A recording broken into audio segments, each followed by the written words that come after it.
Hello, everyone. Welcome to the latest edition of The Secret Life of Rabbis. I am here with Rabbi Nick Kett, community rabbi, of Bushi under Rabbi Elchanan Feldman. And we're going to put each other side by side. Why not? Such is the custom. All right, Let's Rabbi spoil Nick. ourselves. Absolutely. Look, we know each other very well. Let's not pretend otherwise. Okay, let's start with your background and why did you decide to become a rabbi? Well, the background and the decision to become a rabbi are two completely unrelated things. I grew up in Belmont, went to Sinai, went to JFS, and I would say up until 17, I wasn't even entertaining the prospect of studying in Israel. But I decided to spend a couple of years in yeshiva. I was studying right next door to you, actually, at the closest yeshiva to the Western Wall, Nativ Aryeh. And then I spent 3 years in Manchester. And it was while I was in Manchester that I was discovering that I was better at community work than I was at the law degree that I was studying. And even though I had my heart set on making my parents proud and being a good Jewish boy and being a good lawyer, I decided to go into community work instead. That led me to my journey to Israel and becoming a rabbi. Fantastic. And you've never looked back since. Never looked back since. And honestly, now that I'm back down in London, I was living in Manchester for 5 years, I'm encountering more and more people that I went to school with and grew up with. And I think we all agree they never saw it coming. Nice. Brilliant. Let's get to some of your personal experiences. Let's go for meaningful moment or most meaningful moment, if you're happy to share that. And then we're going to go for an embarrassing one. It has to be your embarrassing one, not what if they're the same thing? Yeah, embarrassing for you and meaningful for others. Go for it. So my most meaningful moment, there's been a lot of things that we've done that we felt very proud of, a lot of initiatives and taking part in a lot of different things.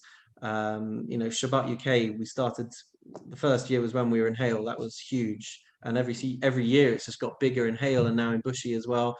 That's been memorable, but not necessarily meaningful. Well, it has been meaningful as well. I mean, but we've done big fun days and all these kinds of things, and hand delivering to every member. But I think Shira would agree with me on this one, that one of the most meaningful things that we've done, that first Shabbat UK when we were in Hale, there were families who kept Shabbat for the first time. Wow. And I think from a meaningful point of view, a time where we've invested our time and effort into a big project where families experienced Shabbat and pushed themselves in ways that they had never pushed themselves before. I'd probably put that as our most meaningful. Beautiful. Moment. Beautiful. Yeah. Was that the first ever Shabbat UK, by the way? It was, and I recall at the time there were so many conversations and meetings taking place, how much we should go for it and buy into it and all the rest of it. And in Hale, we pushed hard to go big with Shabbat UK. And it was a remarkable weekend. Sounds like it paid off. Fantastic. Amazing. Yeah. Amazing. Yeah, those are rare but meaningful. Come on, what you got? Embarrassing moment. So my most embarrassing story, I can't tell you. It's not my story to tell. That is, it's not fair because okay. But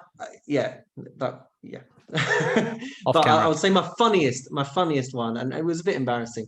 There was a family who moved to Bushi from Hale, and they came to Shul Kol Nidre, and the sermon that I was delivering, I had oh no. I had let's just say I'd been very much inspired by Rabbi Portnoy, who I worked under in Hale, and his way of speaking very much influenced the sermon that I was delivering. And they came up to me after the service to say, "Beautiful sermon, Rabbi. You sounded just like Rabbi Portnoy." So it's not embarrassing to sound like Rabbi Portnoy, and if you're watching this, Rabbi, I'm very proud of my ability. But it was the fact that they'd cottoned on to where I'd got my source material from. That's funny. That's quite rare. Well done that they remembered. Credit to them. Yeah, amazing. Let's just move on to the role of the rabbi in general. I think you'd probably be very well placed to answer this. Look, rabbis of 100 years or so ago probably didn't do the things we are doing. I have no idea, what rabbis in 100 years will do. Assuming Moshiach isn't here by then. Please go will be. Exactly. What do you think is the biggest, either the most important role of the rabbi, or probably more pointedly, the biggest ways in which the role of the rabbi has changed? Deep stuff, Rabbi. I thought this was going to be light-hearted. Yeah, this is the depth within the light.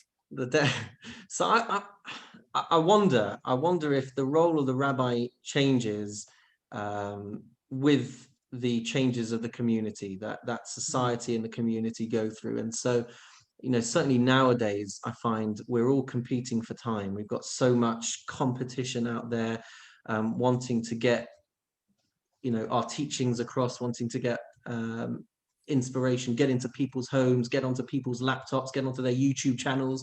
So I feel that the role changes as quickly as the demand calls for it. And there are so many areas. I mean, this last year, getting everything online, the Be Online, the Bushy YouTube channel, all of that we've had to adapt to, and not be afraid to try out new things. I think that has been very much how I've seen my role changing, just trying to adapt, keep up, keep real, keep authentic, in a rapidly changing world. It's quite the challenge, but it's one that we relish. Right. Yeah, I feel that. Yes, I feel that. In fact, my grey hairs and yawn feels that as well. It's challenging. It's a positive challenge, as you said. It just takes a lot of energy. All right, I'm going to ask you a horrible question, because it's one that you don't have to answer, but you could. Probably the last question we'll deal with, which is as follows. Do you think the role of the rabbi is underappreciated in general? It's not a Bushy question. It's a worldwide question, or an England question, or a UK question. Do we appreciate rabbis enough?